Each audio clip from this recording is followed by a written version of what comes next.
देवाय। ओम नमो भगवते वासुदेवाय। ओम ओम नमो नमो भगवते भगवते वासुदेवाय। वासुदेवाय। ओम नमो भगवते वासुदेवाय। ओम ओम नमो नमो भगवते भगवते वासुदेवाय। वासुदेवाय। वासुदेवाय। नारायणं नमस्कृत्यं नारायणं नमस्कृतं नमस्कृत्यं नमस्कृत्यम् नरं चैव नरोत्तमं नरं नरं चैव चैव नरोत्तमं नरोत्तमं देवीं सरस्वतीं व्यासं देवी देवीं सरस्वती सरस्वतीं व्यासं व्यासं ततो जयमुदीरये। ततो ततो जयमुदीरये। जयमुदीरयेत्। नष्टप्रायश भद्रेषु नष्टप्रायस्य भद्रेषु नष्टप्रायेषु नित्यं भागवत सेवया नित्यं नित्यं भागवत नित्यं भागवत भागवत सेवया सेवया। सेवया। भगवती उत्तम श्लोके भगवति उत्तम भगवते श्लोके भक्ति भक्ति नष्ट की। भक्तिर्भवति भक्ति नैष्टिकी। नष्टकी। कृष्णाय वासुदेवाय कृष्णाय कृष्णाय वासुदेवाय वासुदेवाय देवकी नंदनाय च देवकी देवकीनन्दनाय नंदनाय च नंद गोप कुमाराय नन्दगोपकुमाराय नन्दगोपकुमाराय गोविंदाय नमो नमः। गोविन्दाय गोविन्दाय नमो नमो नमः। नमः। मूकं करोति वाचालं मूकं मूकं मूकं करोति करोति करोति वाचालं वाचालं वाचालं पंगुं लंघयते गिरिं पङ्गुं लङ्घयते लङ्घयते यते गिरिं। गिरिं। यत्कृपातमहं वन्दे यत्कृपातमहं यत्कृपातमहं यत्कृपातमहं वन्दे वन्दे परमानन्दमाधवम्। परमानन्दमाधवम्। परमानन्दमाधवम्। मङ्गलाचरण।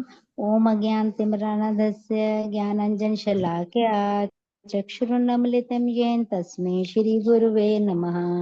श्रीचैतन्यमनोभीष्टं स्थापितं येन भूतले स्वयं रूप कदा मह्यं ददाति सपदान्तिकं।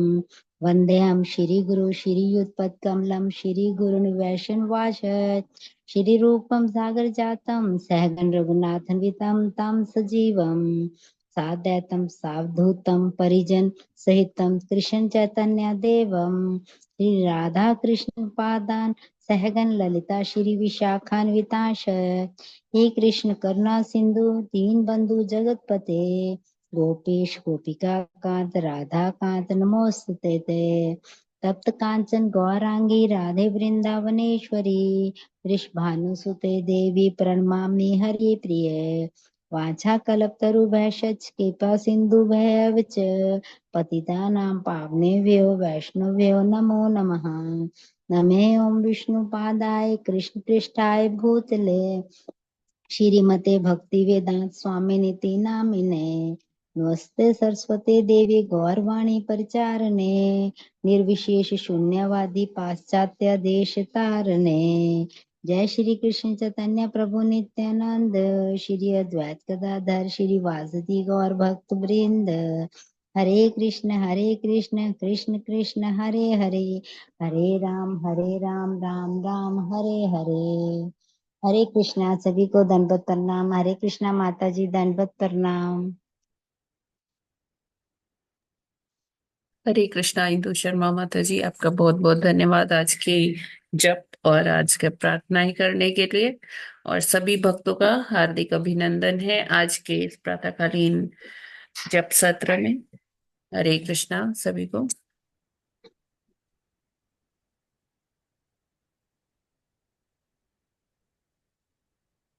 स्क्रीन हरे विजिबल है? कृष्ण माता जी, धन्यवाद, हरे प्रणाम। कृष्णा सभी को हरे कृष्ण धन्यवाद।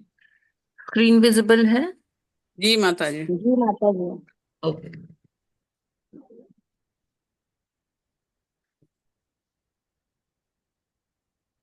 तो आज है 2 अक्टूबर और प्रभुपाद जी कहते हैं, हम कोका कोला नहीं पीते, हम पेप्सी कोला नहीं पीते, हम धूम्रपान नहीं करते। बड़े बड़े विज्ञापनों द्वारा बाजार में इतनी वस्तुएं बिक रही है और बेचारे ग्राहकों को चंगुल में फंसा रही है, परंतु वे सब अनावश्यक है। उन वस्तुओं की कोई आवश्यकता नहीं है। मॉरिशस, 2 अक्टूबर 1975।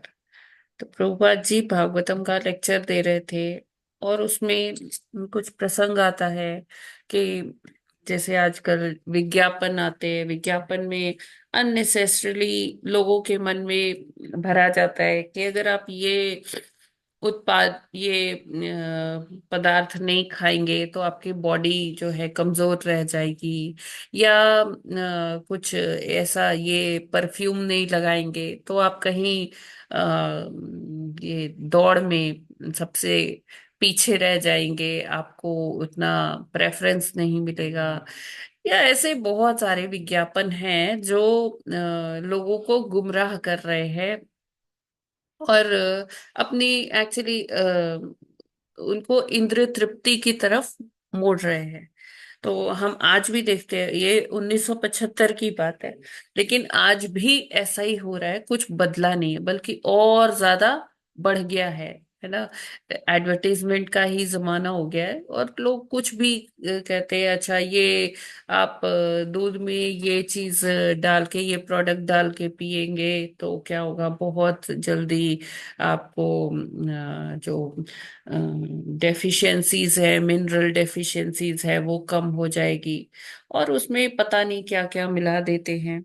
अभी जैसे हम लड्डुओं की बात सुन रहे, तिरुपति वाले, उसमें जैसे हम एनिमल फैट की बात सुनते हैं।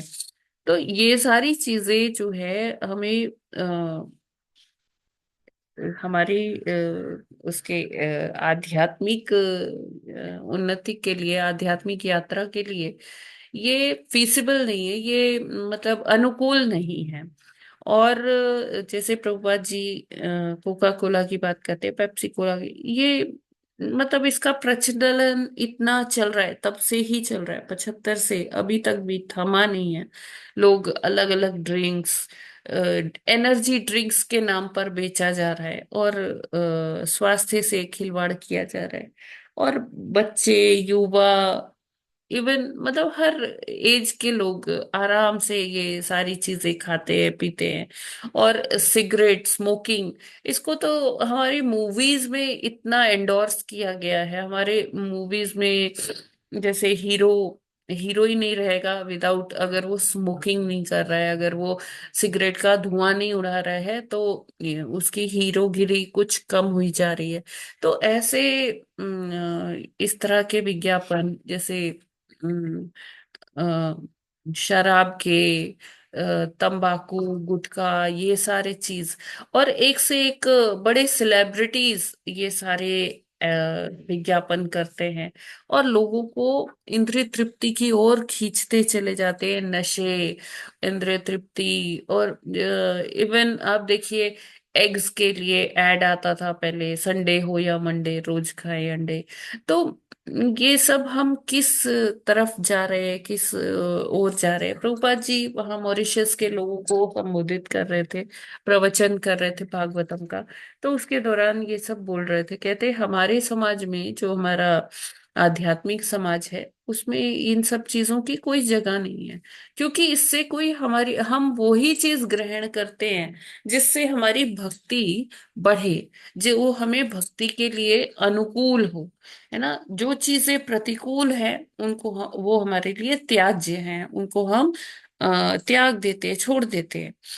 और इन सब चीज की कोई आवश्यकता नहीं है, कोई मतलब नेसेसिटी नहीं है कि इससे हमारे शरीर का पोषण होगा या क्या होगा। जितने भी ये आर्टिफिशियल ड्रिंक्स है, चीजें, उससे अच्छा है कि हम नींबू पानी पी ले, हम लस्सी पी ले।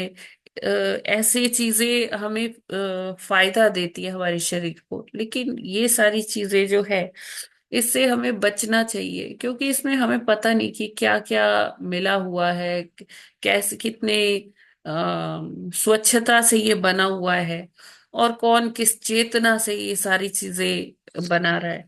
सबसे बड़ी बात तो ये होती है। और इनको, ये सारी चीजें खाकर पीकर क्या होता है कि हमारी चेतना भी वैसे ही हो जाती है। देखिए, जो भी हम इंटेक करते हैं, फूड इंटेक करते हैं, या कुछ पानी, जल, या ये सारा ड्रिंक्स वगैरह लेते हैं, तो ये जब हमारे पेट में जाते हैं, खाना जब हमारे आमाशय में जाता है, तो खाना ना तीन प्रकार से कार्य करता है। पहले वो स्थूल रूप में कार्य करता है। तो जो खाना है वो थोड़ा डाइजेस्ट हो जाता है, बाकी जो है वो जो वेस्ट मटेरियल हो जाता है उसको एक्सक्रीट कर दिया जाता है, वो मल के रूप में बाहर आ जाता है। और जो दूसरे लेवल पे है, जो सूक्ष्म रूप से है, वो जो भी हम भोजन ले रहे हैं, वो हमारा क्या करता है कि जो मिनरल्स वगैरह निकले, जो विटामिन्स निकले, जो जिस अंग को जरूरत है, वो वहां तक रक्त के माध्यम से पहुंचा दिया जाता है। फिर आता है सूक्ष्म से भी अति सूक्ष्म, एक होता है, उससे हमारा जो है मन बनता है उस खाने से, है ना। तो जैसा आहार होगा, सात्विक होगा तो मन क्या होगा, सतोगुनी हो जाएगा। राजसी भोजन है तो हमारा मन क्या हो जाएगा, रजोगुनी हो जाएगा। तामसी भोजन है तो हमारा मन कैसा हो जाएगा, तामसी हो जाएगा, तमस से भर जाएगा। तो इसीलिए ये एक कहावत हम सुनते हैं, जैसा खाए अन्न वैसा होगा मन। तो ये एकदम सत्य है, बिल्कुल ठीक है कि जैसा हम अन्न खाएंगे वैसा हमारा मन होता है, क्योंकि ये जो भोजन है ये तीन प्रकार से हमें प्रभावित करता है। स्थूल रूप से, सूक्ष्म रूप से, और एकदम सूक्ष्मतम रूप से। तो वो जो मन वाला चीज है ना, वैसे तो जो खाया मल से बाहर हो गया या शरीर में, शरीर के लेवल पे इफेक्ट हुआ, लेकिन जो मानसिक लेवल पे इफेक्ट होता है ना, वो हमें कई कई सालों तक, कई कई जन्मों तक हमें पीड़ित कर देता है। तो इस तरह से हम क्या खा रहे हैं, क्या भोजन ले रहे हैं, तो हमें उसके बारे में बहुत सतर्क रहना चाहिए। और विज्ञापनों के ऊपर हमें नहीं जाना चाहिए, हमें अपनी बुद्धि लगानी चाहिए, बुद्धि से काम लेना चाहिए। हरे कृष्णा। जगत गुरु श्रील प्रभुपाद की जय।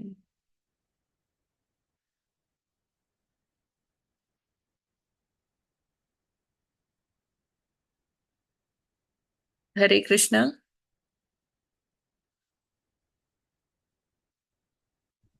जी हरे माता जी। कृष्ण माता जी, हरे दंडवत कृष्णा प्रणाम। माता जी, दंडवत प्रणाम। आवाज आ रही है ना?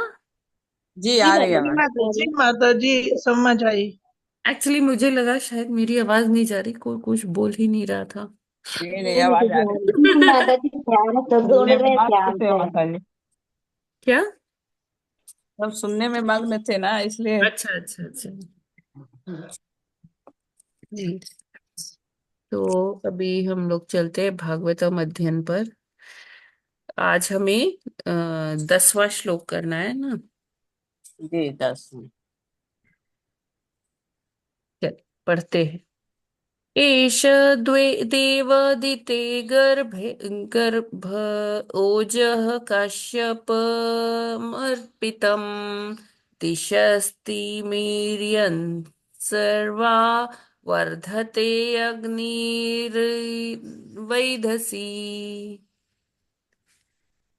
हरे कृष्णा।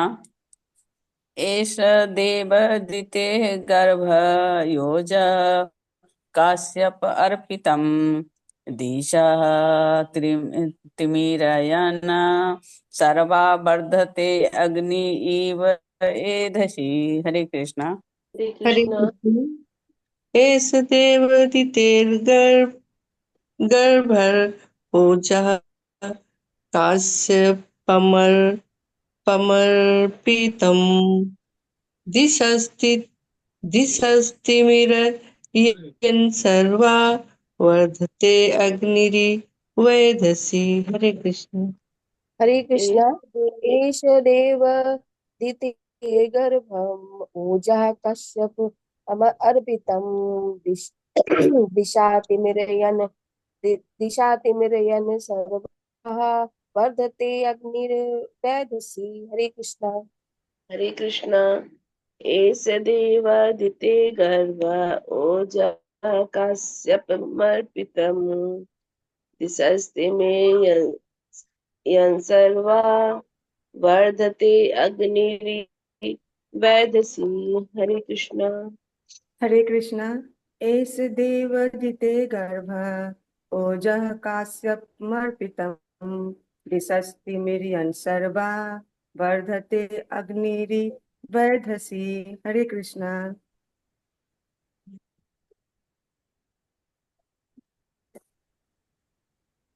हरे कृष्ण।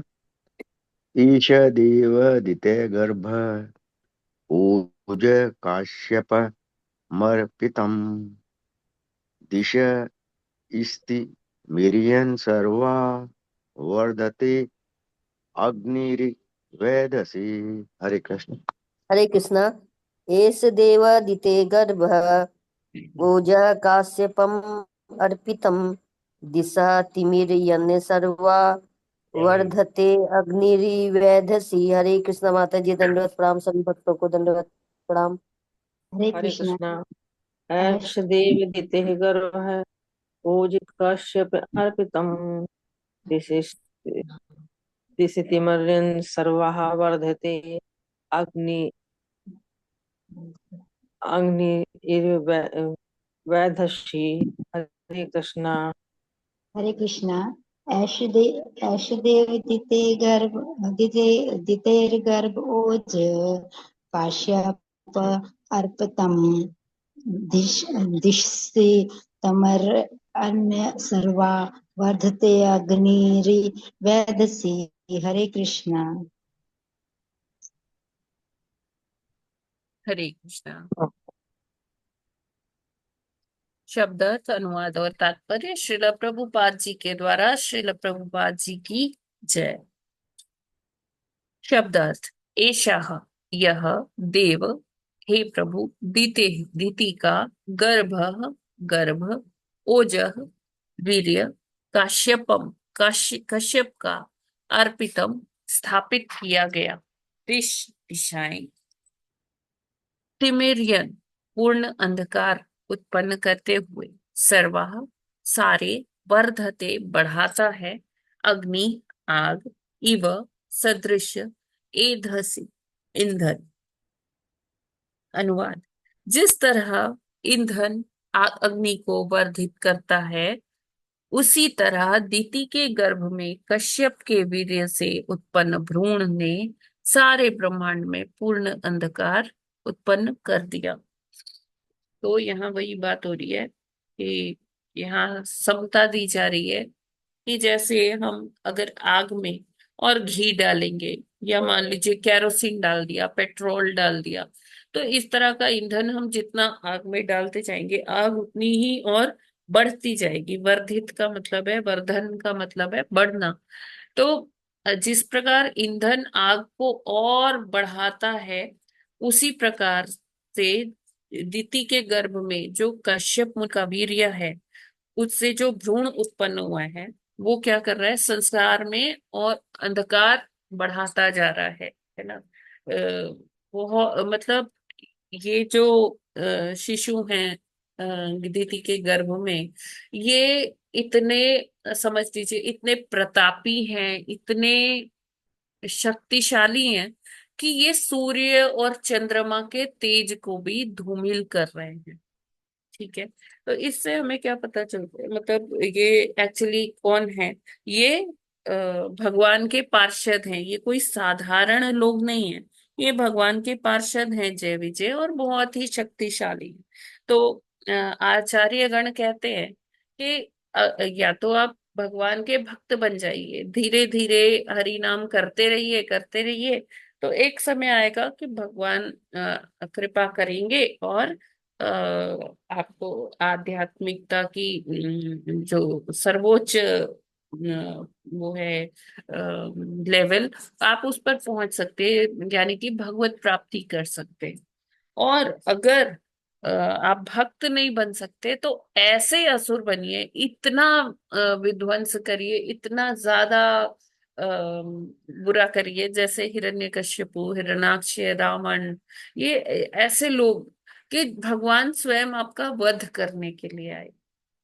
तो तभी छोटे मोटे जो चोर उचक्के गुंडे इस तरह का करने से कोई वो नहीं है, क्योंकि वो तो फिर संसार में वापस आना जाना वो लगा ही रहेगा, है ना। पाप और पुण्य वो चलते रहेंगे। लेकिन अगर ऐसा मतलब भक्त नहीं बनना है तो ऐसे असुर बन जाइए कि भगवान को आना पड़े वध करने, क्योंकि उसी में ही क्या है। क्योंकि दीति क्यों खुश हुई, दीति इसीलिए खुश हुई ना कि उसके पुत्रों का वध भगवान करेंगे, है ना, कि नहीं देवी देवताओं या ब्राह्मणों के श्राप से नहीं होगा। क्योंकि श्राप अगर लगेगा तब भी वो जन्म जन्मांतर का चक्र में फंसेंगे। तो उसने सोचा कि ये तो इससे बढ़िया तो और कुछ हो ही नहीं सकता कि भगवान उसके पुत्रों का स्वयं वध करेंगे। तो वो इससे खुश हो जाती है। तात्पर्य पढ़ते हैं। तात्पर्य, ब्रह्मांड भर में फैले अंधकार को यहाँ पर उस भ्रूण द्वारा उत्पन्न बताया गया है, जो कश्यप के वीर्य से दिति के गर्भ में स्थापित किया गया। तो देखिए, जब भगवान के जन्म का भी वर्णन आता है ना, भगवान के आविर्भाव का, कृष्ण जी का, तो कैसा वर्णन आता है कि भगवान पहले वसुदेव जी के मन में आए, है ना। और जब मन में आते हैं उसके बाद वसुदेव जी के मन से फिर दिति के गर्भ में आते हैं। तो जैसे ही वसुदेव जी के मन में आए तो एक अद्भुत सा प्रकाश, वसुदेव जी एकदम अ, चमकने लग गए, ग्लो करने लग गए, एक प्रकाश सा उनके चारों ओर आ गया, है ना। फिर यही जब भगवान उनके मन से आए दीति सॉरी देवकी माता के गर्भ में, तब क्या हुआ, देवकी मैया ग्लो करने लग गई। देवकी मैया एकदम क्या बोलेंगे, क्या वर्ड बोलेंगे, चमकने लगी। हरे कृष्णा। हाँ हाँ माता जी। हाँ, जी, एक्साइटेड। एक्साइटेड नहीं माता जी, सौंदर्य। मतलब रोशनी सी एक सौंदर्य। भगवान की। टकाटौंध से वो हाँ, सौंदर्य हाँ, उनका मतलब एकदम चेहरा चमकने लगा माता जी। चमकने लगा। ग्लो हाँ करने लगे, ग्लो जी करने। जी। तो प्रकाश मान माता जी। हाँ, जैसे वो जैसे हम ऐसा कह सकते हैं कि वसुदेव जी के मन में आए तो भगवान जैसे ऐसे कह सकते हैं कि एक दिए की भांति चमक सी आई। और जब माता के गर्भ में आए, वहां से स्थानांतरित हुए वसुदेव जी के मन से, तो आप कह सकते हैं कि बहुत सारे मतलब जैसे अ, एक हवन की अग्नि की तरह प्रकाशित हो रही थी माता।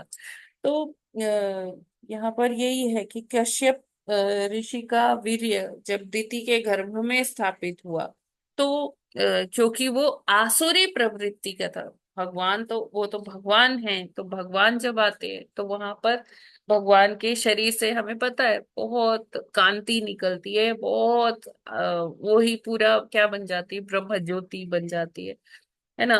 तो आध्यात्मिक जगत में या भौतिक जगत में जो प्रकाश है, वो सब भगवान के शरीर से ही निकली हुई कांति का प्रभाव है।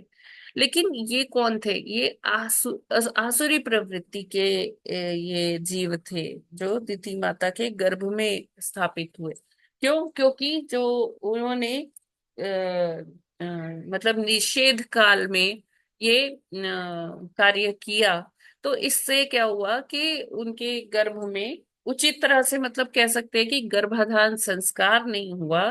तो इसलिए क्या हुआ कि उनके गर्भ में आसुरी प्रवृत्ति के जो शिशु आए, तो उनके आने से क्या हुआ, जैसे भगवान के आने से तो ग्लो करने लगे माता पिता, लेकिन ये जो आसुरी प्रवृत्ति के शिशु आए गर्भ में, तो क्या हुआ, सारा जो ब्रह्मांड है वो क्या हो गया, उसमें अंधकार छा गया, है ना।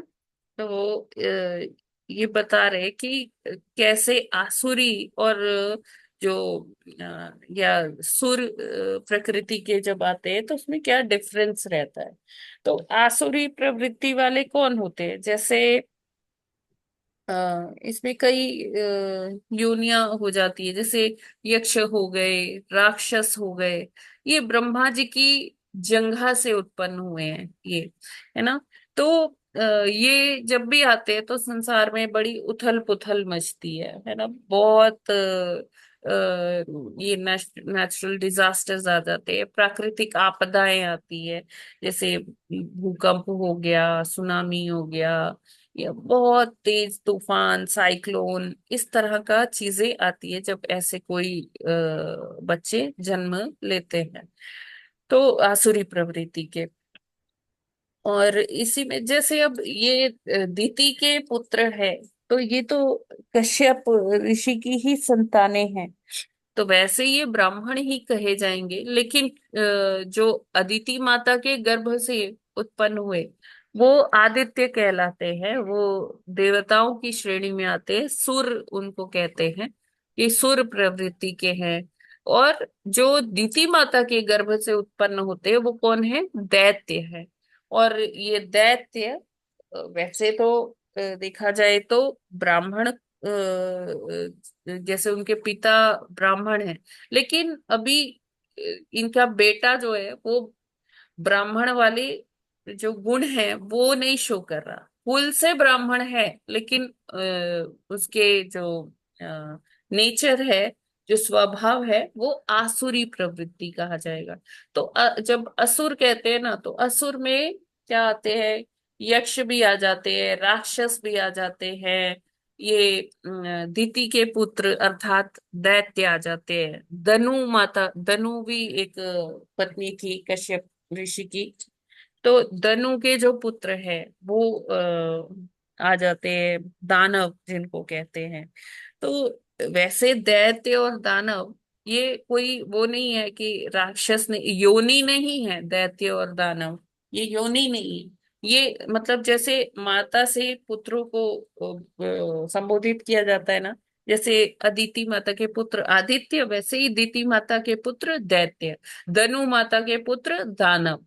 तो उसी तरह से मतलब असुर होता है वर्ड जो इंगित करता है कि हाँ राक्षसी शक्तियां, है ना। तो वो योनियां जो हैं वो यक्ष और राक्षस हैं। तो इस के साथ में इनको ऐसे भी बोल दिया, मतलब दैत्य और दानव भी डाल दिया जाता है, क्योंकि इनकी प्रवृत्ति कैसी थी? आसुरी प्रवृत्ति थी। ठीक है, ये क्लियर है? हरे कृष्णा। जय माता दी। और आसुरी प्रवृत्ति का जी अगर माता जी। हम देखें तो आसुरी प्रवृत्ति क्या है? आसुरी प्रवृत्ति ये है कि भगवान को भगवान ना मानना, है ना, और अपना स्वामित्व जताना। ये भगवान ने हमको ये सारा चीज दिया है, ये 14 लोक दिए हैं, इसमें प्रकृति दी है, सारा कुछ हमारी हेल्प के लिए दिया है, ये सब बनाया है। लेकिन हम यहाँ भी आके क्या करने लगते हैं?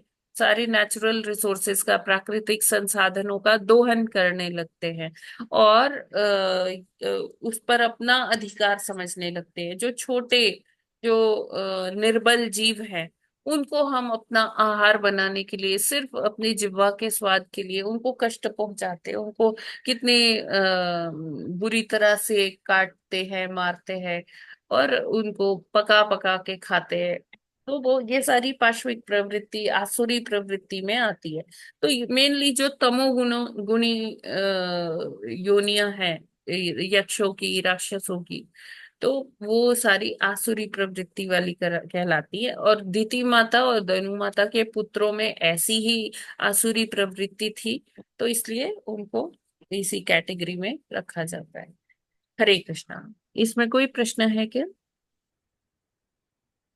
नहीं माता जी, ये आसुरी जो है, असमय जो है, संतान की के गर्भ की वजह से और धार्मिक प्रक्रियाओं के न होने की वजह से दिति माता जी को जो है गर्भ में असुर थे, और असुर के प्रभाव की वजह से ही सारा अंधकार छाया हुआ था। तो माता जी, असुर प्रवृत्ति के जो लोग होते हैं, तो ये तो निम्नतर है ना। फिर भी कहते हैं कि यक्ष, असुर, ये जो है ये भी मनुष्यों से ज्यादा शक्तिशाली होते हैं। दूसरी चीज क्योंकि ये देखिए जो पहले के असुर थे ना प्रभु जी, वो फिर भी हाँ इतने ज्ञानी थे कि उनको पता था कि अगर हमें कुछ प्राप्त करना है तो हमें तपस्या करनी है। लेकिन आज जो असुर है वो तपस्या भी नहीं करना चाहते, वो कोई अनुष्ठान नहीं करना चाहते, बस वो अपना स्वामित्व जताना चाहते हैं। जैसे आजकल हम देख रहे हैं, आजकल भी जो लोग जो भगवान को नहीं मानते, अपनी सत्ता चाहते हैं, तो वो कौन है? वो असुर की कैटेगरी में ही आएंगे प्रभु जी। अच्छा माता जी, तो इनको भगवान ने इससे ज्यादा जो है शक्तियां दी हैं ताकि असुर योनि में देखिए रहते हुए भी भगवान अपनी। ये तो चलिए भगवान के पार्षद हैं, ठीक है, तो वो तो ये तो शक्तिशाली हैं। पार्षद है माता जी। हाँ, वैसे जो लेकिन है इन फिर जनरल भी जो इन पार्षदों ने भी यही बताया कि हमें देवी कुछ भी प्राप्त करने के लिए एटलीस्ट हमें देवी देवताओं की शरण में तो जाना पड़ेगा। जैसे हिरण्यकश्यपु ने हजारों लाखों वर्ष की तपस्या की ब्रह्मा जी की, ऐसे ही रावण, हाँ कुंभकर्ण, माता जी। विभीषण का भी आता है। इन तीनों भाइयों ने भी खूब कड़ी तपस्या की ना। लेकिन आज के युग हाँ में वही माता कह जी। रही हूँ ना, आज के युग में जो आसुरी प्रवृत्ति के लोग हैं, वो अपनी सत्ता तो चाहते हैं, लेकिन वो कहते हैं हम किसी के आगे झुकेंगे नहीं, हम अपने बाहुबल से कार्य करेंगे। तो आज वो आसुरी प्रवृत्ति कलयुग के प्रभाव से और ज्यादा बढ़ गई। ठीक है माता जी। ठीक है। माता जी एक और चीज और है। ये जो आसुरी ये ना आसुरी प्रवृत्ति वरदान, के। एक मिनट प्रभु जी, जो वरदान है ना, वो भगवान नहीं देते, वो देवी देवता देते। और वो ऐसा, अब जैसे अच्छा अच्छा। हिरण्य कश्यपु को वरदान किसने दिया था? ब्रह्मा जी ने दिया था। और उसने ऐसा कंडीशंस फुलफिल कराई कि ऐसा होगा तो तब भी मैं ना मरूं, ये हो तब भी मैं ना मरूं। तो उसने इस तरह से एक तरह से अमरता ही ले ली थी। हाँ भगवान माता ने जी। नहीं दिया वरदान, देवी देवता दे देते हैं वरदान। माता जी शिव जी भी तो दे देते हैं उठ के सभी कोई वरदान जो भी हाँ, मांगता है। जैसे उन्होंने भस्मासुर को दे दिया था। हाँ भस्मासुर को और भी जो भी होता है हाँ झट से दे जी देते जी, हैं शिव जी भी। वही कह रही हूँ शिव कि जी पंगा जो खड़ा ये कर देते वरदान हैं। मिलते हैं लोगों को, भगवान कभी नहीं देते ऐसे वरदान, देवी देवता ही माता देते। जी भगवान के लिए भी तो आया है। भगवान वर प्रदाता है। भगवान की प्रार्थना में स्तुतियों में आया है माता जी। भगवान वो ही देते हैं समझ। जिससे आध्यात्मिक उन्नति हो। अच्छा वे, आध्यात्मिक ठीक है। है ना, ऐसा माता वरदान जी नहीं देते। भोलेनाथ भी तो। जैसे वरदान ध्रुव महाराज को उन्होंने दे दिया कि आपका एक अलग प्लैनेट होगा, उससे किसी को कोई नुकसान तो नहीं पहुंच रहा ना। हाँ हरे, माता जी वो आध्यात्मिक वरदान। हाँ, तो भगवान हरे हरे देखते हैं कि क्या वरदान देने से कौन कितना मतलब आध्यात्मिक रूप से कितना उन्नति कर पाएगा। भगवान सबको ऐसा मनचाहा वरदान नहीं देते कि कुछ भी हम अपने मनोधर्म से सोच के कुछ भी हमने मांग लिया और भगवान दे देते हैं। इसीलिए तो लोग जल्दी भगवान की शरण में आते नहीं है, पता नहीं भगवान देंगे नहीं देंगे। अच्छा है, चलो देवी देवताओं की शरण में चलो, वो तो दे ही देंगे, हम जो भी मांगेंगे। कुछ कंडीशंस फुलफिल करनी है, अच्छा इतना व्रत करने हैं, ओके ठीक है इतने व्रत कर लेंगे, अच्छा ये वाला हवन कराना है, ठीक है जी ये वाला हवन अनुष्ठान हो जाएगा। तो इस तरह से लोग शॉर्टकट्स लेते हैं। लेकिन भगवान हमें वो ही चीज देते हैं जो हमारी प्यूरिफिकेशन के लिए, हमारे आध्यात्मिक उत्थान के लिए जरूरी है। माता जी शिव जी भगवान है ना। हाँ, भगवान के तुल्य ही हैं, क्योंकि भगवान के वो हाँ गुण। भगवान तुल्य है ना वो भी। हाँ, हाँ जी। भगवान तुल्य है ना वो भी। हाँ, हाँ जी। लेकिन उनको जैसे आशुतोष कह दिया जाता है ना, हाँ कि जी वो हाँ जी। जल्दी से प्रसन्न हो जाते हैं और जल्दी हाँ से जी हाँ जी। रुष्ट भी हो जाते हैं। कहते रुष्ट हैं भी हो जाते हैं शनैः जी जी। रुष्टा शनैः तुष्टा, हाँ आशुतोष। जी हाँ हाँ, जी हाँ जी।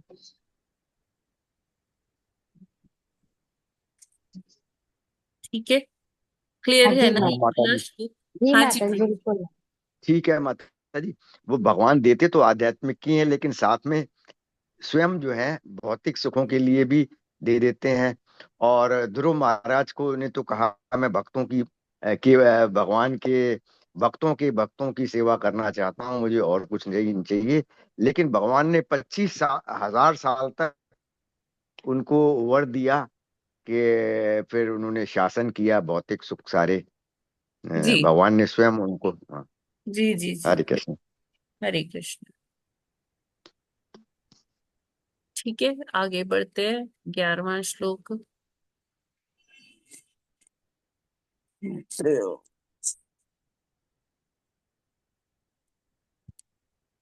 मैत्रेयी उवाच सप्रहस्य महाबाहो भगवान् शब्दगोचरः प्रत्याचष्टात्मभूर्देवान् प्रीणन्रुचिर्य गिरा। एक मिनट इसको। हाँ। हरे हरे कृष्ण। हरे कृष्ण। मैत्रेय उवाच। हरे कृष्ण।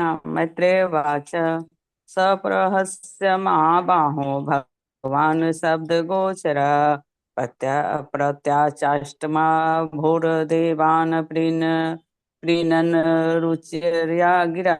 हरे कृष्ण। हरे कृष्णा। सप्रहस्य महाबाहो भगवान् शब्दगोचरः प्रत्याचष्टात्मभूतेवान् प्रीणनुचिरया गिरा। हरे कृष्णा। हरे कृष्णा। सप्रहस्य महाबाहो भगवान् शब्दगोचर प्रत्याश प्रत्याचष्टात्मा भर्दे वान प्रीण त्रुचिरिया अचुरिया गिरा। हरे कृष्णा। हरे हरे कृष्ण। कृष्ण। सप्रहस्य महाबाहो माता भगवान् वरना वो भी है, शब्दगोचर मैत्रेयी उवाच। मैत्रेय उवाच सप्रहस्य महाबाहो भगवान् शब्दगोचर प्रत्याचष्टात्मभूदेवान् क्रीडान् क्रीडानु अनुचिरया गिरा। हरे ये कृष्ण। नीचे से देख के पढ़ लीजिए, शब्दार्थ में है ना, नीचे वाली साइड, उसमें मैत्रेय उवाच भी लिखा है। जी जी। यस। मैत्रेयी उवाच सप्रहस्य महाबाहो भगवान् शब्दगोचरः प्रत्याचष्टम आत्म भूर्देवान् प्रीणत्युचिर्या गिरा। हरे हरे कृष्ण। माता जी दंडवत प्रणाम, सबको कोटि कोटि प्रणाम। मैत्रेय उवाच सः प्रहस्य महाबाहो भगवान् शब्दगोचर प्रत्याच्यष्ट आत्मभूः देवान् प्रीणन् रुचिर्या गिरा। हरे कृष्ण। हरे कृष्ण। मैत्रेय उवाच साप्रहस्य महाबाहो भगवान् शब्दगोचरा प्रत्याचष्ट आत्मभूया देवान् प्रीडन रुचिरा गिरा। हरे कृष्ण। हरे कृष्ण। हरे कृष्ण। मैत्रेय उवाच सप्रहस्य महाबाहो भगवान् शब्दगोचरः प्रत्याचष्टात्मभूदेवा देवान् प्रीणन् रुचिरया गिरा। हरे कृष्ण। हरे हरे कृष्ण। कृष्ण। पढ़िए माता जी। हरे कृष्ण। मैत्रीवाच सप्रहस्य महाबाहो भगवान् शब्दगोचर प्रत्याचष्टत्म भूदेवान् प्रीणनुचुचिरया गिरा। हरे कृष्ण। मैत्रेयी उवाच सप्रहस्य महाबाहो भगवान् शब्दगोचरः प्रत्याचष्टात्मभूर्देवान् प्रीडनुचिर्या गिरा। हरे कृष्ण। हरे कृष्ण। सप्रहस्य महाबाहो भगवान् शब्दगोचरः प्रत्याचष्ट आत्मभूदेवान् प्रीणानुचुर्या गिराः। हरे कृष्ण। हरे कृष्ण। मैत्रेय उवाच स प्रहस्तमहाबाहो भगवान् शब्दगोचरः प्रत्याचष्टात्म भूर्देवान् प्रीणन् रुचिरया गिरा। हरे कृष्ण। हरे कृष्ण। शब्दस्थ अनुवाद और तात्पर्य श्रील प्रभुपाद जी के द्वारा। श्रील प्रभुपाद जी की जय। शब्दार्थ। मैत्रेय उवाच, मैत्रेय ने कहा, सह वह, प्रहास्य हंसते हुए, महाबाहो हे शक्तिशाली भुजाओं वाले विदुर, भगवान समस्त ऐश्वर्यों के स्वामी, शब्द गोचरा दिव्य ध्वनि के द्वारा समझे जाने वाला,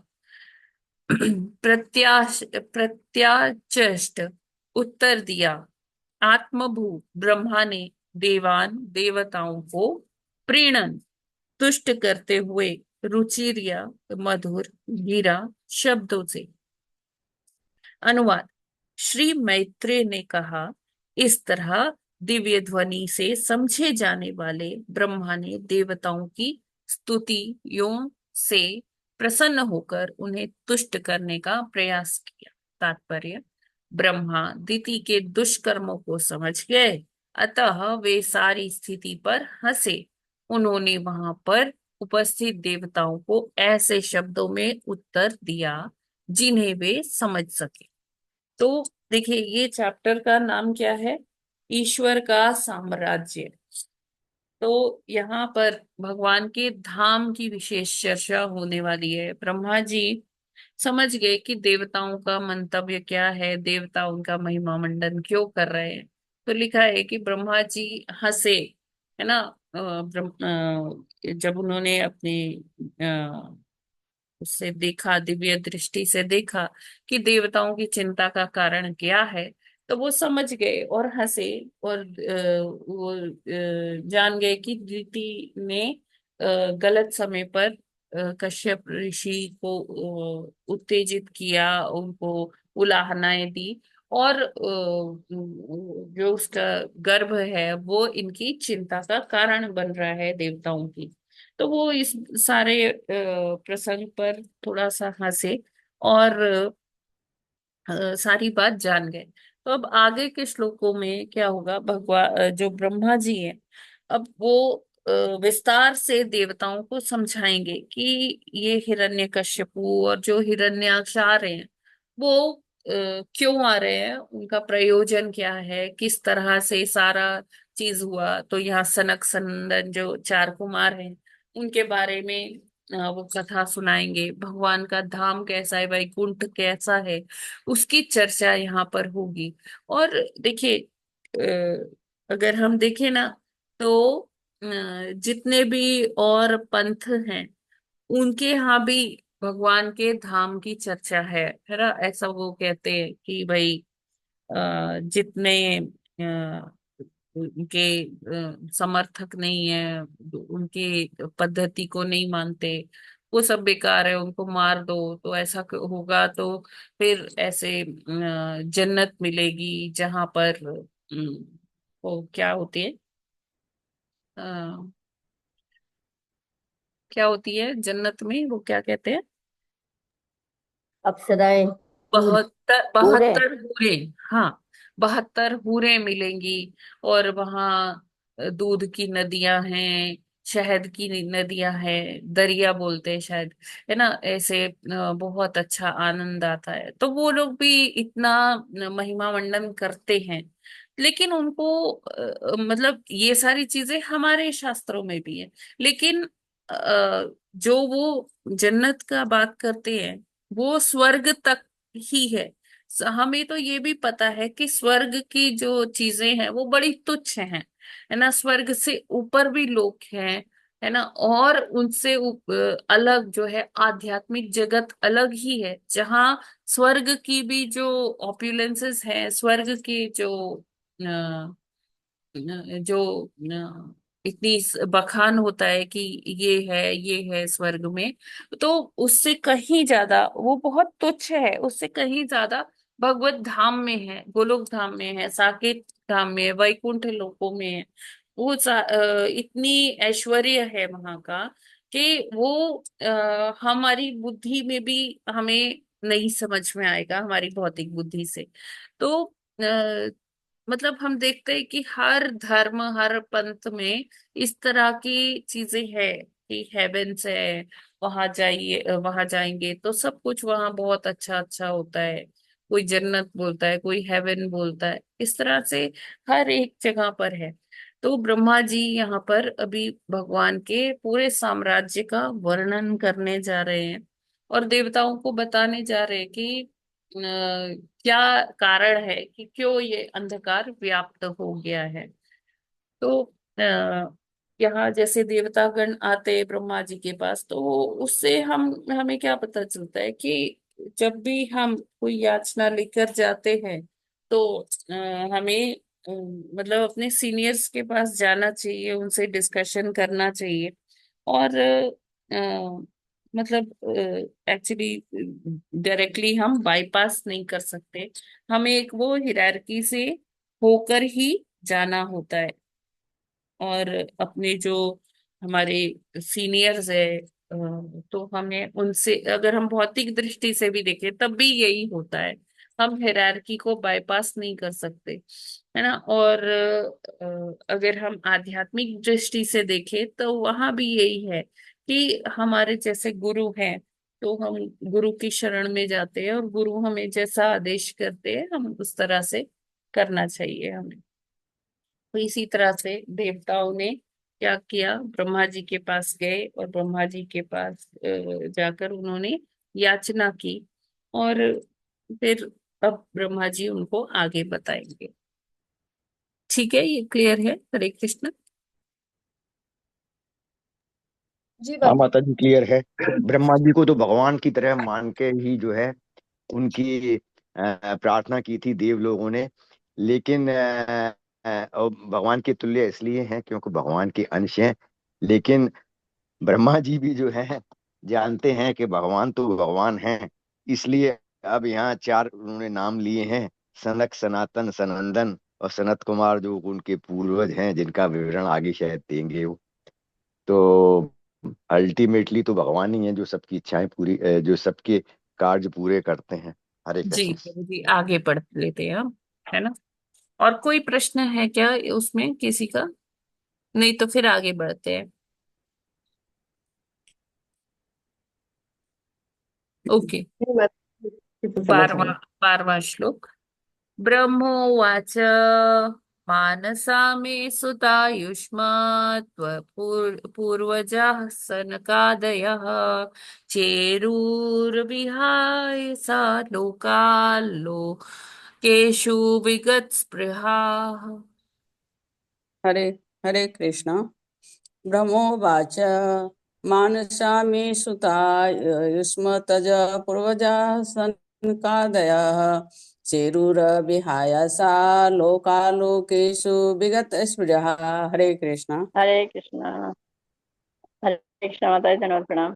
मानसः मे ब्रह्म उवाच मानसः मे सुता युष्मत् पूर्वजः सनकादय चेदो विहारस्यसा विहारयसा लोकाललोकेषु विगतस्पृहः। हरे कृष्णा माता जी, धन्यवाद प्रणाम।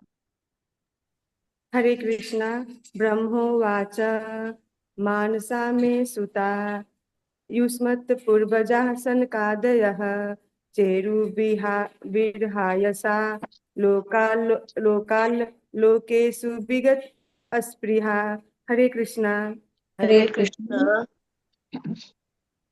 मानसा में सुता युष्मत्पूर्वजा सनकादयः चेरुर्विहाय सा लोकाल्लोकेषु विगतस्पृहा। हरे कृष्ण। हरे कृष्ण। ब्रह्म उवाच मानसा मे सुता युष्मत् पूर्वजः सनकादयः चेरुविहाय सा लोका ललोकेषु विगत स्पृहा। हरे कृष्ण। हरे हरे कृष्ण। कृष्णा। ब्रह्मोवाच मानसा मे सुता युष्मत्पूर्वजाः सनकादयः चेरुविहार्य सा लोका लोकेषु विगतस्पृहा। हरे कृष्णा, सबको सादर हरे प्रणाम। कृष्ण। ब्रह्म उवाच मानसा मे सुता युष्म तपूर्वजा सनकादय चेरुविर्हाय सा लोका लोकेषु विगत अस्पृहा। हरे कृष्ण। हरे हरे कृष्णा। कृष्ण। ब्रह्मोवाच मानसा मे सुता युष्मत् पूर्वजा सनकादय विहाय सा लोकेषु विगत स्पृहा। हरे कृष्ण। कवि को दंडवत प्रणाम। मानसा में सुता युष्मत् पूर्वजाः सनकादयः चेरुर्विहाय सा लोका लोकेषु विगत स्पृहाः। हरे कृष्ण। श्रीकृष्ण। ब्रह्मोवाच मनसा मे सुतायुष्मत्पूर्वजा सनकादय चेरुरविहाय सा लोकान् लोकेषु विगतस्पृहाः। हरे कृष्ण। दंडवत प्रणाम।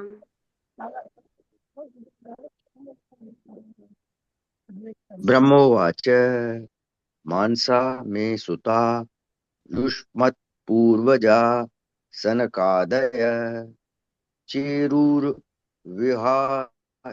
सा लोका लोकशु विगत स्पृहा।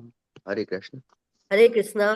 ब्रह्म उवाच मानसा मे सुता युष्मत् पूर्वजा सनकादया चेरु विहाय सा लोकान् लोकेषु विगत स्पृहा। हरे कृष्ण। हरे कृष्णा। शब्दार्थ, अनुवाद और तात्पर्य श्रील प्रभुपाद जी के द्वारा। श्रील प्रभुपाद जी की जय। ब्रह्मा उवाच, ब्रह्मा ने कहा, मानसः मन से उत्पन्न, में मेरे सुताः पुत्र, युष्मत तुम्हारी अपेक्षा, पूर्वजाः पहले उत्पन्न, सनक सनक इत्यादि ने चेरु यात्रा की, विहायसा अंतरिक्ष में यान द्वारा या आकाश में उड़कर, लोकान भौतिक तथा आध्यात्मिक जगतों तक, लोकेशु लोगों के बीच, विगत स्पृहा किसी इच्छा से रहित। अनुवाद। ब्रह्मा जी ने कहा, मेरे मन से उत्पन्न चार पुत्र सनक, सनातन, सनंदन तथा सनत कुमार तुम्हारे पूर्वज हैं। कभी कभी वे बिना किसी विशेष इच्छा के भौतिक तथा आध्यात्मिक आकाशों से होकर यात्रा करते हैं। तात्पर्य। जब हम इच्छा की बात करते हैं तो हमारा अभिप्राय भौतिक इंद्रिय तृप्ति से होता है। सनक, सनातन, सनंदन तथा सनत कुमार जैसे संत पुरुषों में कोई भौतिक इच्छा नहीं है, अपितु वे कभी कभी सारे ब्रह्मांड में स्वेच्छा से भक्ति का प्रचार करने के लिए यात्रा करते हैं। तो यहाँ ब्रह्मा जी बात कर रहे हैं चार कुमारों की, जिनको उन्होंने सबसे पहले उत्पन्न किया था, जो उनके मन से उत्पन्न हुए थे। ये चार कुमार सनक, सनातन, सनंदन और सनत कुमार। तो ये जो चारों हैं, ये क्या करते हैं, ये इनको भगवान से आशीर्वाद मिला हुआ है कि ये स्वच्छंद किसी भी लोक में, किसी भी ग्रह में जा सकते हैं और विचरण कर सकते हैं, अंतरिक्ष में विचरण कर सकते हैं। भगवान ने इनको स्पेशल परमिशन दे रखी है कि आप कभी भी आ सकते हो मुझसे मिलने। ये कैसे है? चार छोटे छोटे बालकों के रूप में, 5 वर्ष के जैसे बालक होते हैं, वो रूप में है, और उस रूप में ये विचरण करते हैं। कभी कहीं प्रचार के लिए जाते हैं, तो आजकल हम देखते हैं, जैसे आजकल छोटे छोटे बच्चों का बहुत रील्स आता है, वो कहीं जप कर रहे होते हैं, कहीं भगवत गीता का श्लोक सुना रहे होते हैं, या कुछ ऐसे कुछ बात बता रहे होते हैं धार्मिक। तो उनसे लोग बहुत प्रभावित होते हैं कि ये छोटा सा बच्चा ऐसा कर रहा है, देखो कितने अच्छे से माला कर रहा है, कितने अच्छे से ये गीता पढ़ रहा है। तो लोग उनसे प्रभावित होते हैं। तो ये सनत कुमार भी छोटे से 5 वर्ष की आयु के जितने बच्चे के हिसाब से ये जाते हैं जगह जगह, भगवान के नाम का प्रचार करते हैं। तो इनका जो, जैसे नारद जी है ना, नारद जी वो कहीं भी जा सकते हैं, उसी तरह से ये सनत कुमार हैं, ये किसी भी लोक में, किसी भी ब्रह्मांड में इनका प्रवेश हो सकता है, या भगवान के धाम में भी इनका प्रवेश हो सकता है। इनको आने जाने पर कोई भी रोक टोक नहीं है। तो यहाँ क्या है कि ऐसा नहीं है कि ये जो सनत कुमार हैं तो ये किसी भौतिक इच्छा से जाते हैं कि चलो वहां चलते हैं ना, वहाँ बड़ा सुंदर दृश्य है, या वहां ना बहुत अच्छा खाने को मिलेगा, या वहां हमें बहुत अच्छी दक्षिणा मिलेगी। तो ऐसा उनके मन में कुछ भी नहीं है। वो इतने उच्च स्तर पर है कि उनको ये इंद्रिय तृप्ति जैसी तुच्छ चीजों में उनको, उनका आकर्षण है ही नहीं। अगर उनका आकर्षण है तो केवल भगवत भक्ति है ना। और इंद्रिय तृप्ति में देखिए, जब हम भी इंद्रिय तृप्ति में फंसे रहते हैं तो हमारी आध्यात्मिकता जो है वो सुप्त अवस्था में, भक्ति जो है वो सुप्त अवस्था में रहती है। तो अगर हम अपनी भक्ति लता को बढ़ाना चाहते हैं तो हमें धीरे धीरे इंद्रिय तृप्ति के अपने स्वभाव से बाहर निकलना ही होगा, और अपनी इंद्रियों को भी भगवान की सेवा में लगाना होगा। जब हम इस प्रकार ऐसे करेंगे, भगवान की सेवा में लगाएंगे अपनी इंद्रियों को, तो इंद्रियां जो है वो भगवान की सेवा में ही रत रहना चाहिए, क्योंकि उनको एक मतलब उच्च स्तर का स्वाद मिल जाता है, उच्च स्तर के रस में वो अपने आप को बिजी रखते हैं। तो और किसी विषय, भौतिक विषय की ओर आकर्षण नहीं होता उसका, इंद्रियों का। तो ऐसे करके हमारा मन भी जो है ना वो भगवान की सेवा में लग जाता है। और फिर धीरे धीरे करके जो हमारी आध्यात्मिक इंद्रियां हैं वो भी कार्यशील हो जाती है, और इस तरह से आध्यात्म के मार्ग पर चलते चलते हमें भगवत प्राप्ति हो सकती है। तो यहाँ पर यही बता रहे कि ये ऐसे जो संत पुरुष हैं उनकी कोई भौतिक इच्छा तो नहीं होती, लेकिन वो संसार में घूम घूम कर प्रचार करते हैं। जैसे नारद जी ले लीजिए, नारद जी की अपनी कोई वो नहीं है कि मुझे ये मिल जाए, मुझे ये करना है, ये पाना है ना, कोई उनका ऐसा इंटरेस्ट नहीं है। लेकिन वो फिर भी भ्रमण करते रहते हैं, उनको कोई स्थायी घर नहीं है, उनका कुछ ऐसा नहीं है कि जिससे उनकी आसक्ति हो। वो इतने पहुंचे हुए हैं लेकिन फिर भी बिना घर के वो हमेशा भ्रमण करते रहते हैं, प्रचार करते रहते हैं भगवान के पवित्र नामों का। कितने लाखों लाखों उन्होंने भक्त बना दिए। ठीक है, ये क्लियर है। हरे कृष्णा। हरे कृष्ण माता जी। जी जैसे कुमार लोग हैं वो पूर्ण रूप से भगवान की भक्ति में रहते हैं, उन्हें कोई भौतिक इच्छा नहीं है। हम जो जी जीव हैं, जो मनुष्य हैं, वो हमें भक्ति लता जो है सुप्त अवस्था में रहती है। हम भक्ति करेंगे तो आगे बढ़ेगी, मन और इंद्रियां उसमें लगेंगी। ठीक है माता जी।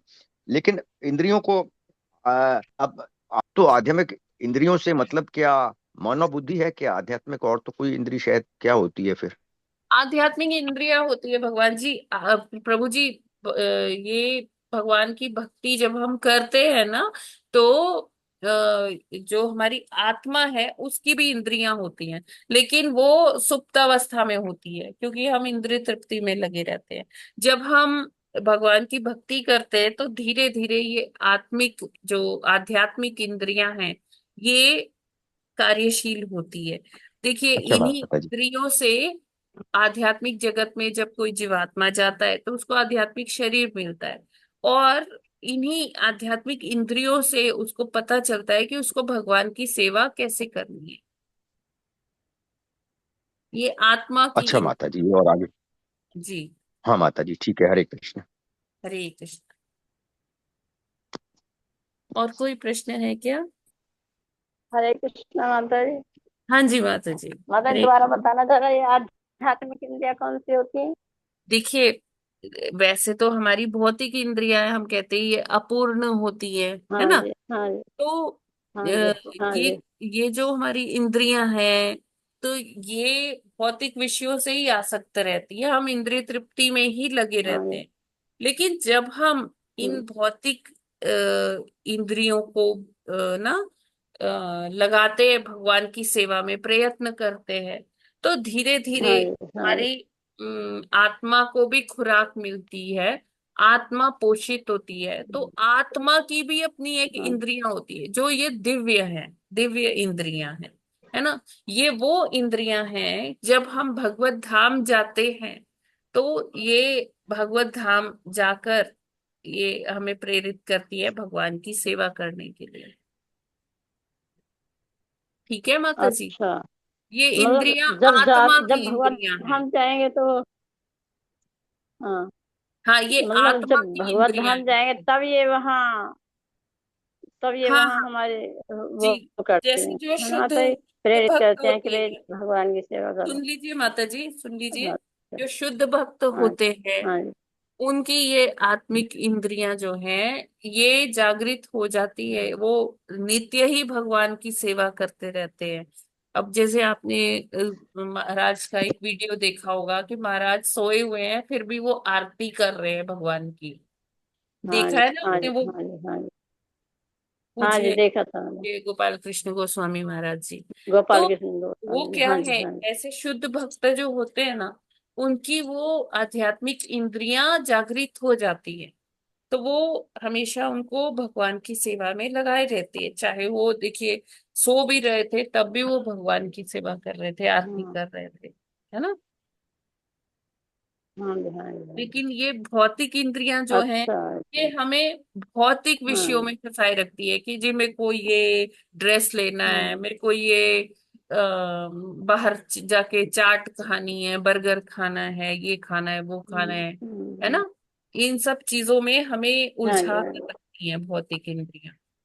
लेकिन जब हम थोड़ा प्रयास हम्म, करते हैं, कथा सुन के या हरि नाम करके हमारे थोड़ा शुद्धिकरण होता है, तो हम जब अपनी इन्हीं भौतिक इंद्रियों से ही भगवान की सेवा करते हैं, तो धीरे धीरे ये आत्मा की जो आध्यात्मिक इंद्रियां हैं वो भी जागृत होने लगती है। हाँ, ठीक है। और जब हाँ, हम हाँ, ऐसी स्थिति आती है कि जब हम भगवत धाम जाते हैं, तो कहते हैं कि भगवत धाम में केवल आत्मा जाती है और सूक्ष्म शरीर भी नहीं जाता, मन बुद्धि अहंकार भी नहीं जा सकता हाँ जी, आध्यात्मिक हाँ जी, जगत।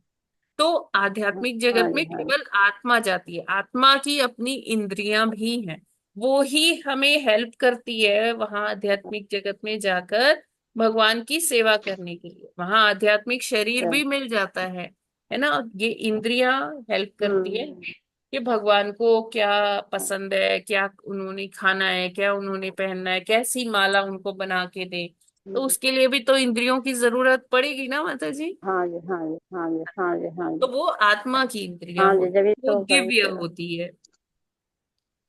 हाँ, ठीक है। ठीक मतलब, हाँ जी, हाँ जी, अब समझ में आया। हरी बोल। हम्म। यस। और हरे कोई कृष्ण माता मतलब जी। भौतिक हरे उसमें कृष्ण तो माता हम जी। मतलब, एक मिनट पहले मतलब निर्मला माता जी को बोल भौ- लेने हाँ, दीजिए। हाँ जी माता जी। मतलब हम भौतिक उसमें तो मतलब हम अपने ऊपर कंट्रोल करेंगे तो ये हम मतलब बाहर की कोई चीज नहीं खाते हैं, जैसे मतलब जो घर में बनता है भगवान के लिए भोग बनता है बस वही खाते हैं हम। हाँ मतलब बाहर हम कहीं भी जाते हैं ना तो मतलब अपने घर से ही बना कर ले जाते हैं। जी जी जी। ठीक है। अच्छा, तो मतलब हाँ, मतलब फिर भी उनमें अब बहुत सी नमकीन वमकीन है, उनमें भी प्याज लहसुन तो होता ही है। कितनी देखोगे आप, टेस्ट करोगे तो बाहर बहुत बुरा हाल है। जी हाँ जी मतलब ठीक है, आप जी। समझ में आ गया कि आध्यात्म में आत्मा की भी आध्यात्मिक इंद्रिया होते हाँ हैं, जी दिव्य। जी। हरे यस कृष्ण माता कविता जी। हरे, पांडे माता जी। माता जी मेरे को थोड़ा पुराना पूछना है कि जैसे आपने बताया कि योनि, जैसे धनु के दाना हुए, अदिति दीदिति के दैत्य हुए, तो योनि केवल यक्ष है, और दूसरा क्या बताया था? अच्छा, मतलब जैसे 84 लाख योनियों में जो आते हैं वो केवल यक्ष और राक्षस आते हैं, वो दैत्य और दानव नहीं आते, ये योनियां नहीं है, जी, है ना। यक्ष और राक्षस योनि देखिए, से ही ये क्योंकि लोग आते हैं। दैत्य जो थे, दिति के पुत्र जो थे और धनु के जो पुत्र थे, उनमें आसुरी प्रवृत्ति देखी जाती है, पाई जाती है, इसलिए उनको राक्षसों की कैटेगरी में डाल देते हैं। जी। ठीक है। और दैत्य और दानव योनियां नहीं है। योनियां कौन सी है? यक्ष योनि है, राक्षस योनि है, जी जी। ये बता रही थी। और एक तो एक जरा ज्यादा पुराना है कि आपने ये बताया था कि जो नारद मुनि जी ने प्रहलाद महाराज को बताया था कि इस तरह से तुम करो ईश्वर की प्रार्थना, जैसे सबसे पहले केवल फल खाओ, वो उसके बाद घास खाओ की हाँ, गुरु को फल खाओ, बताया वो था। फिर वो वाला घास, वो सूखे पत्ते और घास पर जीवित रहो, फिर उसके फिर बाद पानी का जो है जल पानी। पर, फिर जल, हम्म, जल के बाद भी मतलब 3-4 दिन बाद जल की एक बूंद लेनी है। फिर उसके बाद क्या था कि जल भी त्याग दो, फिर उसके बाद केवल हवा पर जीना है, वायु। ऐसा। ठीक है माता जी जी। जी जी ओके। माता जी एक क्वेश्चन पूछना था, पिछले दो श्लोक पीछे से रिलेटेड है, और राक्षसों का वर्णन आया तो इसलिए पूछना है।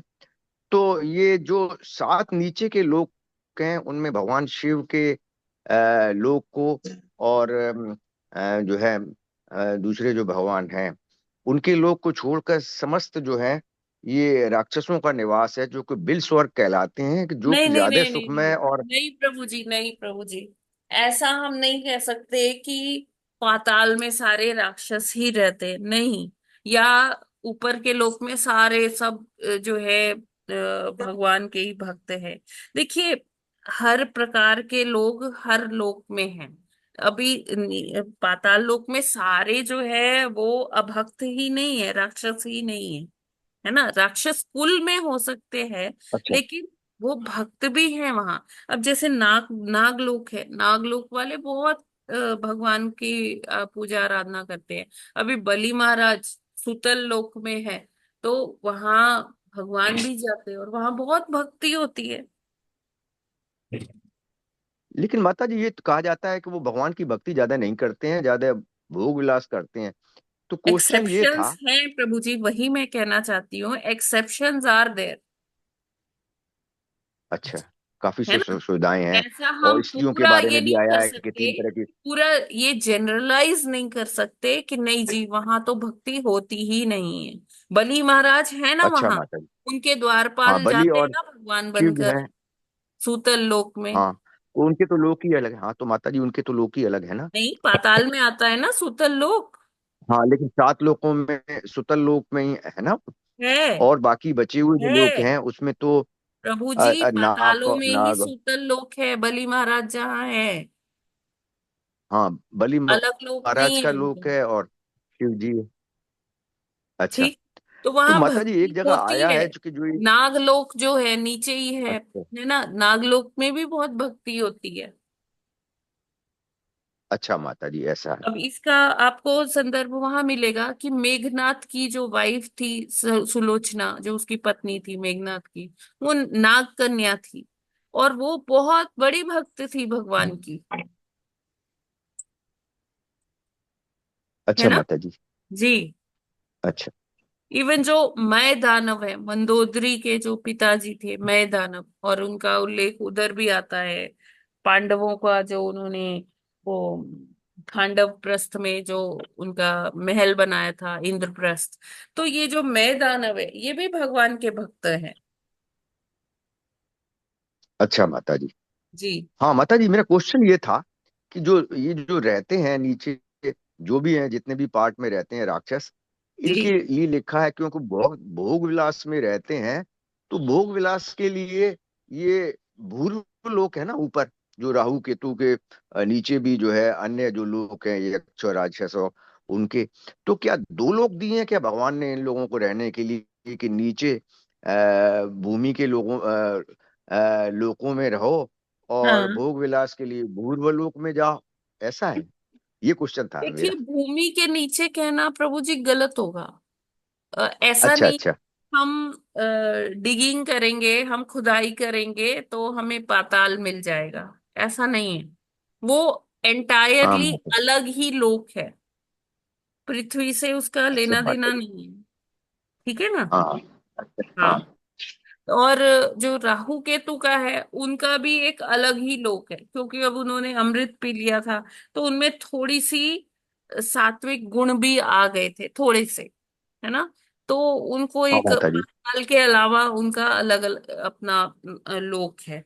तो हाँ जब आप जन्म हाँ। कुंडलियां बनवाते हैं तो उसमें राहु केतु भी आते हैं ग्रह के रूप में, हाँ माता जी। है ना? तो हरे उनको एक कृष्ण। अलग ही लोक मिल गया था राहु को और केतु को, कि ठीक है तुम वहीं रहो, हाँ। वहीं खुश रहो।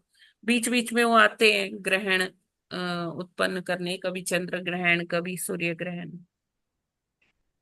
हम्म। हाँ ठीक माता है। जी, ठीक है, थोड़ा इसको समझना पड़ेगा कि हाँ नीचे के जी, लोग ऐसे यस। नहीं हैं जो के जो राक्षसों और उनके जो हों सारे जो हैं दानवों के हों, वहाँ हाँ भक्ति के भी लोग हैं, इसलिए भगवान ने बहुत सारी हाँ, उनको वहाँ जो है भक्त भी फैसिलिटी दी एग्जिस्ट है, जो कि करते स्वर्ग हैं। से भी ज्यादा है। हाँ जी जी, भक्ति ज्यादा है। भक्ति अच्छा भी ठीक है है। माता जी। हाँ। हाँ ठीक माता है। जी, ये थोड़ा समझना पड़ेगा, ये क्लियर नहीं था। हाँ ठीक है। जी, पूजा माता जी, हरे कृष्णा। हरे कृष्ण माता जी। हाँ जी। हाँ माता जी पूछ रही थी कि आध्यात्मिक इंद्रियां मतलब होती हैं कि यही भौतिक इंद्रियां ही आध्यात्मिक कार्य करती हैं? नहीं, वो आत्मा की इंद्रियां होती है, भौतिक इंद्रियां तो हमारे तो उनका ये नाम भी है क्या? अब ये वाली इंद्रियां हमारी कौन सी है बताइए? भौतिक है नहीं, उनका नाम मतलब क्या है? जैसे ज्ञान इंद्रियां हो रही, आठ नाट, हाँ। त्वचा, ये सब। हम्म। हाँ और हाँ, क्या तो बोलते हैं, उसी कर्म तरह से इंद्रियां हो आत्मा रही। की भी इंद्रियां होती है, क्योंकि आध्यात्मिक जगत में जाके हमें शरीर मिलेगा ना, आध्यात्मिक शरीर मिलेगा ना, तो उस आध्यात्मिक शरीर को ये इंद्रियां ही गाइड करेंगी। आध्यात्मिक इंद्रियां जो आत्मा की इंद्रियां होती है। ठीक है। जैसे हरे हरे नाम कृष्णा नहीं, माता उनका जी। नाम नहीं है माता जैस, जी?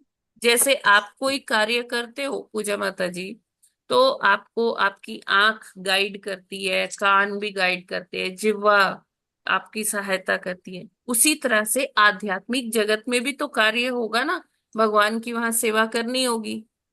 ठीक है। तो उसके लिए भी इंद्रियां चाहिए होती हैं अभी, लेकिन ये वाली भौतिक इंद्रियां वहां नहीं जा सकती है। हम केवल आत्मा रूप में ही प्रवेश पाते हैं आध्यात्मिक जगत में।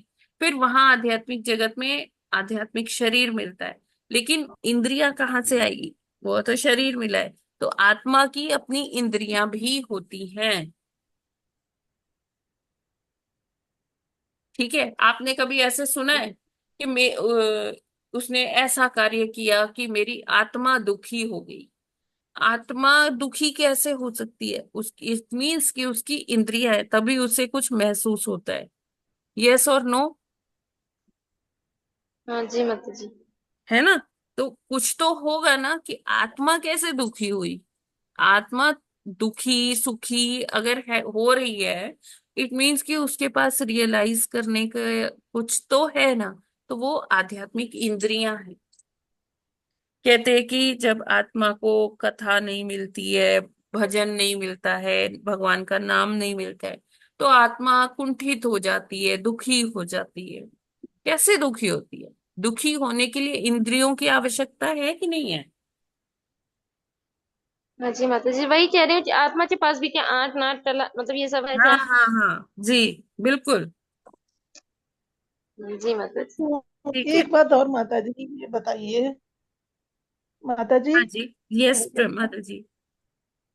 ये जैसे जैसे आप बता रहे हैं, जैसे जैसे ये आध्यात्मिक इंद्रियां तो तभी जागृत होती है जब भौतिक इंद्रियां पूरी तरह पूर्णतया शुद्ध होंगी, तभी आध्यात्मिक इंद्रियां जागृत होंगी ना। हाँ हाँ हाँ, यस माता जी। हरे ना कृष्ण माता जी, भगवान ने एक जगह कहा तो है, हालांकि इनकी कहा तो शुद्धता भगवान की के लिए गया है एक कि सेकंड आत्मा की आंख, नाक, एक कान। प्रश्न पूरा नहीं हुआ मेरा।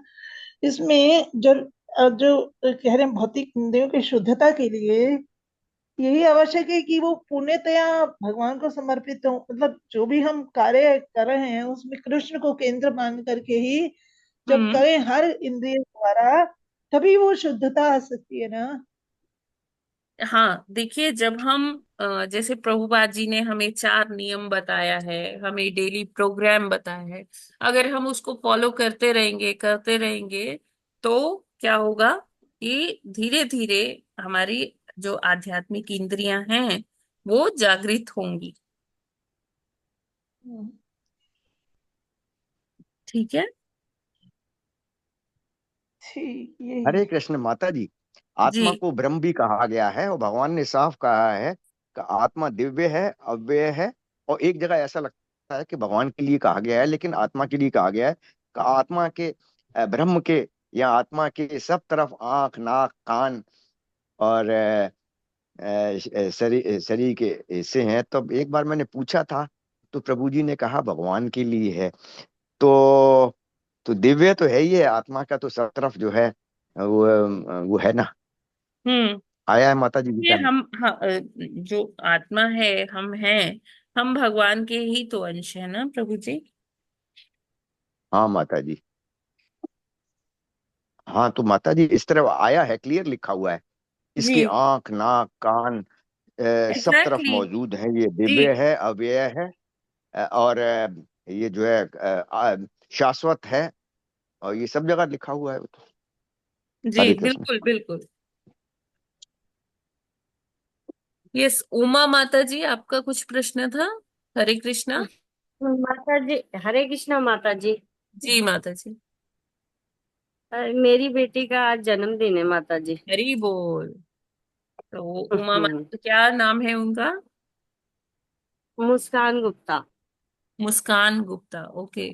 तो हम मुस्कान माता जी के लिए अ, हरे कृष्ण महामंत्र का उच्चारण करते हैं उनकी भौतिक और आध्यात्मिक उन्नति के लिए। हरे कृष्ण कृष्ण कृष्ण हरे हरे, कृष्ण कृष्ण हरे हरे राम राम हरे राम राम हरे राम राम राम राम हरे हरे हरे। हरे। उमा माता जी, आपको बहुत हाँ, बहुत शुभकामनाएं थैंक यू आपके माता जी, थैंक जन्मदिन के लिए, बहुत बधाई। हरे कृष्णा। यू माता जी। हरे कृष्णा माता जी। हरे कृष्णा माता जी। डॉक्टर कुशवाहा लिखते हैं चैट में, माता जी, मनुष्य की भौतिक जगत में जो इंद्रियां है वो ही शुद्ध होकर गोलोक धाम या आत्मा की इंद्रियों में बदल जाती है। आत्मा के साथ मन बुद्धि अहंकार ही सा आत्मा के साथ मन बुद्धि अहंकार ही साथ जाता है।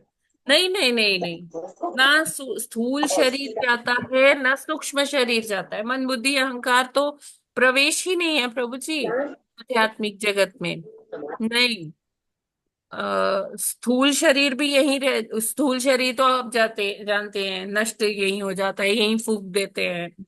और जो सूक्ष्म शरीर होता है वो भी विलग हो जाता है, जब तक अपने अहंकार से आ, विलग नहीं होंगे, उससे मुक्ति नहीं पाएंगे, आध्यात्मिक जगत में तो प्रवेश ही नहीं है। आध्यात्मिक जगत में केवल आत्मा प्रवेश करती है, और इस आत्मा की क्योंकि आत्मा भगवान का ही एक अंश है, भगवान जैसा ही उसका नेचर है, तो आत्मा की अपनी आध्यात्मिक इंद्रियां होती हैं। Hari Hare Krishna. Yes, any other questions?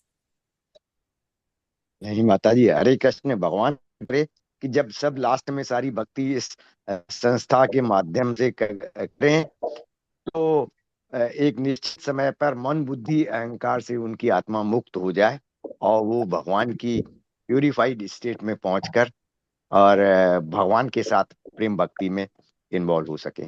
जी हरे जी कृष्ण। बिल्कुल प्रभु जी। हरे कृष्णा। ठीक है, तो फिर हम लोग आज यहीं पर विराम करते हैं।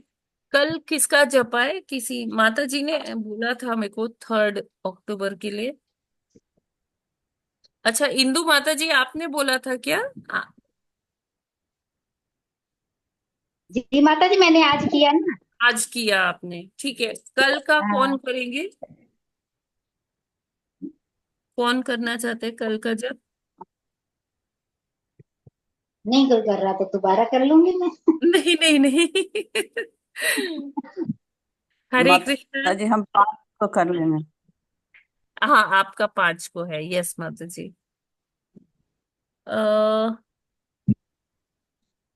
गुंजन माता जी माता आप जी क्या? स्टार्ट कर लेंगे, जिसने करना होगा उस टाइम, जिसको सूट करता होगा वो स्टार्ट कर लेगा, बीच में छोड़ देंगे। माता जी जिन्होंने मेरे साथ किया था ना, वो कह रही थी माता जी मैं मैं कर कर लूँ। लूं, मेरा वो माइक ऑफ था। मैं ठीक है कर लूं प्रभु कल जी, जब? आप कर लीजिए। ठीक है। मैं भी कर सकती हूँ माता हरे जी। कृष्ण। हरे कृष्ण माता। ठीक है, हरे फिर आज मैं वो चार्ट बना लूंगी, कल शेयर कर दूंगी। माता जी हरे कृष्णा, मैं परसों कर लूं? हाँ जी, आप परसों कर लीजिए सुप्रिया माता जी। ठीक है माता जी, कल 3 है। फ्राइडे को। 5 अक्टूबर को जी मंजू माता जी। माता जी का है। ठीक है, ठीक है। ओके। जी हरे माता जी, हरे आज कृष्ण। के पर फिर हम लोग विराम करते हैं। श्रीमद् ग्रंथराज श्रीमद् भागवतम की जय। माता जी। जगत गुरु श्रील प्रभुपाद की जय। रामाचार्य हरिदास ठाकुर की जय। अनंत कोटि वैष्णव भक्त वृंद की जय। वांछा कल्पतरुभ्यश्च कृपा सिन्धुभ्येव च पतितानां पावनेभ्यो वैष्णवेभ्यो नमो नमः। हरे कृष्णा। कृष्ण। माता जी दंड प्रणाम सभी को। माता जी विदोम दंडवत प्रणाम, भूयो सबको माता जी कोटि दंड प्रणाम। प्रणाम माता जी। हरे कृष्णा दंड माता प्रणाम जी। सभी को। सबको सादर प्रणाम। माता जी नमस्कार माता जी।